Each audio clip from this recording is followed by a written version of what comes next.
Not because the stuff doesn't work, not because I don't think that, I could do it. I just don't feel comfortable doing it. I'm real wordy, and long-winded like this because I'm trying very hard to articulate something I want you to understand. I'm observant that some of you want it done quicker and shorter, but I'm also a realist, and I'm also aware that what you're asking can't be delivered. You can't learn this stuff in 5 minutes, short little trainers. It would take millions of them, and you still would be doing what I'm trying to do anyway, which is cultivate the idea that you have to be patient, and you're going to learn in your own pace. You're going to learn in your own comfort. You're going to discover what makes you uncomfortable and what makes you comfortable. And you want your learning to be very comfortable. And as an educator, I have to be comfortable. Otherwise, I'm not going to give you my best. If I'm, like I discovered when I did my first year mentorship, and I had 865 people, that was the first round entry of what came in. And I had GoToWebinar, and all 865 of those individuals was asking me something right then and there. And the weight of me not being able to answer every single person hit me like a ton of bricks. I'm like, wow, like how am I going to answer all of this? And how can I manage their expectations when they all feel like they deserve, and they do deserve to have their question fielded by me? But you'd also be surprised to see how many of them were just the rewording of the same questions. And that's why I tell all of you, I promise you, because I've been doing this enough time now, even before 2016, I already know what questions you're going to ask. I already know what you're wanting to know. I already know what you feel like is a problem for you right now, but it really isn't a problem. But you're not willing to listen to these discussions where I'm willing to sit down with you, spend my personal time. This is expensive for me. I could be doing lots of other things right now. I don't have to be doing this on my weekend. I'm choosing to do this because I care. I want to see you succeed. I want to see you do well. But I also want to do the best as an educator, and I don't want to half-ass anything. So when I try to teach something, I go into all the little subtle nuances that are going to be impactful, even though you may not appreciate it at the time because you think it's extra, it's fluff. It's not fluff. It's something that's going to be paramount to you because at some point you're going to try to implement this information. You're going to either do it with a live account, a funded account, Combine, or a funded account, or a demo that you have a whole lot of hopes and set goals. If it does this, then I'm going to move to a funded account, or I'm going to go to a live account if it performs well in this demo account. But you're not going to have all the information because you want to just pick and choose and have selective understanding. You want to go to somebody else that's trying to teach my subject matter.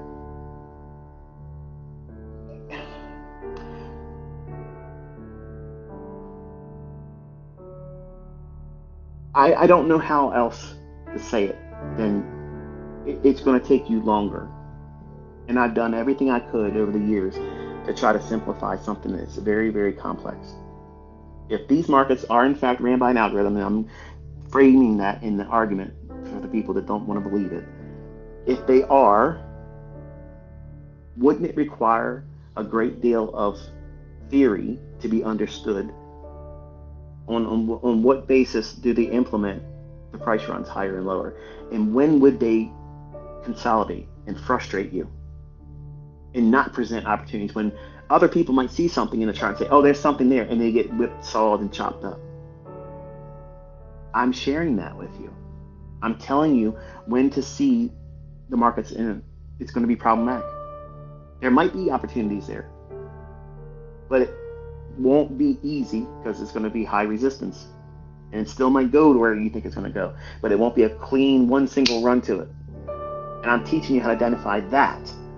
That's what you want to be pursuing. But those runs don't happen every single day. Those low resistance liquidity runs do not happen every day. Price fluctuates, yes. Price runs for liquidity each day. It runs for inefficiencies each day. But on the basis of how they do that, there's a differentiation between a high resistance run where it will run a little bit, pull back, consolidate, run a little bit, pull back, consolidate, deep retracement, go up a little bit more, not go to where you think it's going to go, and then retrace even further, run where your stop loss is going to be, and then run there. That's high resistance. If you're just now learning how to trade using what I'm teaching, you'll fall victim to that and think that none of this works, and you'll quit because you don't have the experience or the backdrop of having back tested and seen this happen sometimes. And that's why I teach the way I do, because I want you to identify the characteristics that create those environments that's going to be high resistance, not for the sake of, telling you not to trade when there's Joe Blow down the street that's telling you, here's what I can do, and this is what I've done, and this is what my students did. Okay. I get students that get lucky doing something that I would have never told them to engage in, and they think that was experience using something, but I'm not going to shoot down their inspiration. If they're motivated by that, I'm not going to talk that down. But I've seen many of my students come forward and say, look at this, I did this and did this. I'm like, okay, I know enough to know what you're thinking you saw there was the valid pursuit of that move. But for me to say that would deflate them. So I don't do that. And some of you might think, well, you're a terrible mentor because you should be correcting them. No, because in the beginning, you need every bit of cheerleading. And some of these people are very, very new. And if it keeps them inspired to keep doing it, by experience and by default, they'll learn what it is they should see in it. Like anything else, any trader that's been doing this for a long period of time, you know where your growth and growing pains were. And as much as you hated going through it at the time, as a mature, consistently profitable trader, you can look back and say, I'm thankful that I went through that because it makes me stronger as an analyst. It makes me stronger as a trader. It gives me the freedom to not pursue something that's probably going to hurt me. So knowing all those things, don't worry, I'm not going to leave out all the things on Sunday. I'll actually give you all the details here with this, what I use, and get into it and all that business. But for the sake of discussion and moving on, there are times where, with my experience, and I don't know how to bridge over 30 years of experience now doing this, I can't in any way, shape, or form reduce it, condense it, make it quicker for you to digest and learn properly and know exactly what to do, when not to do, in any shorter fashion. And it's not for a lack of trying, because I've tried. For decades, I've tried to make this shorter and sweeter. And I just don't know how to do it. And it might be a limitation on me as a teacher. I'd like to subscribe to that view, and I think that's what it is. But what if it's not? Can you fault me? Because I'm trying. I'm trying my best. And for some of you, my best isn't going to be good enough. And that's okay. It used to hurt my feelings because I wore my heart on my sleeve, and I wanted everybody to warm up to the things I was teaching and find easy success with it. And when I had people in my mentorship leave, I took it to heart. It's like, why would they want to leave? Like, I'm literally calling the market beforehand every single day, and it's unfolding like this.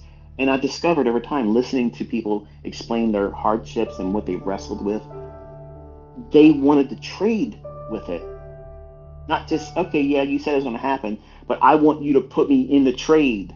I want you to carry me through the trade, thinking that that's going to somehow make it easier for them, when the only thing that would have done was created codependence. And some of you now have codependence because you're upset about me saying that I'm leaving social media in 3 weeks. Like the end of the world's coming because I'm leaving that. When you have the greatest learning opportunity ahead of you, you shouldn't be afraid of that. It's exciting. But I know what it was like, feeling like, I reached the end. There's nobody else that's going to help me. What happens if I never get it? What happens if I never get it? If I never get past where I'm at right now, when I finally threw in the towel and said, I'm not buying nobody else's books. I'm not buying anybody else's courses for the sake of learning. I still bought things because I wanted to see the things that I was teaching people one-on-one. I wanted to see those things start coming into the industry. Things that I talked about on Baby Tips found their way on forexmentor.com.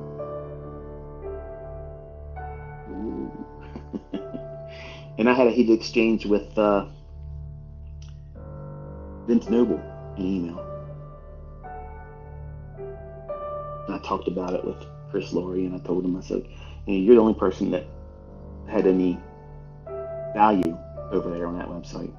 But for a number of years, I bought everything over there. And honestly, and I'm sure they're going to come and create sock puppet accounts and come and troll me and whatnot, but everything on that fucking website, forexmentor.com, is a bunch of bullshit. Bullshit. It's all bullshit. The only thing that was redeeming with what Chris Laurie was talking about was he mentioned price action without indicators. But I don't trade with Chris Laurie's shit. And his own students that came to me and are still with him, they co-sign on that. I still think that if you don't like what I'm teaching and you want to have something that I believe is away from indicators, and I don't know if he's still doing what he did before, but I did watch him change. I did watch him delete years of content and focus on his new website and mentorship stuff was, or what he calls it, what is it, pro something, I don't know, it escapes me now. Pro Traders Club. He wiped away years of what he used to teach, how he used to teach it, and only has the last few years going back, which it's his stuff. He can run his house the way he wants to run it, but the way he used to teach was support resistance, and I just how I feel about that. It's bullshit. It's what it is. But as a foundation, if you've never learned how to trade and you want to learn how to just start looking at price, that's a really good starting point. The idea of supply and demand, which is not what I teach, and I think it's ultimately bullshit, that's a good beginning point, because I think the best students that I have, and I've gone back and forth with this throughout the years, but I can tell you now, I'm convinced that my better students are the ones that try everything outside of me first. See that it's all bullshit. And then when you come and you sit with me and I talk about what the market's going to do in advance, and then you watch me call it, trade it, use real fucking money, make more money than these people make in a year, everything else is absurdly stupid and nonsensical. It's dumb to subscribe to anything else. And that's what makes me polarizing. That's what makes people hate me. That's what makes people that sell courses and other shit that might follow me, might like me because I'm sharing with the community, but they don't like this part about me. And I get it. But wouldn't you want to know my opinion? Like if you asked me, if I was on these interviews everybody wants me to be on, and they asked me what my opinion, I'm not going to bite my tongue. I'm going to say what I've always said. It's all bullshit. It's all bullshit. You believe in something that is not having any basis for what causes markets to go up and down. But for someone that's brand new in trading, they don't know how to read price, they don't know, they're intimidated. I saw enough from Chris's work that I had told many times, listen, go check his stuff out. He never gave me kickbacks for that. I didn't ask for that. I was giving you a personal opinion. But I also was inviting people to go really look at that stuff, and you tell me if that's what I'm teaching you, because it's not.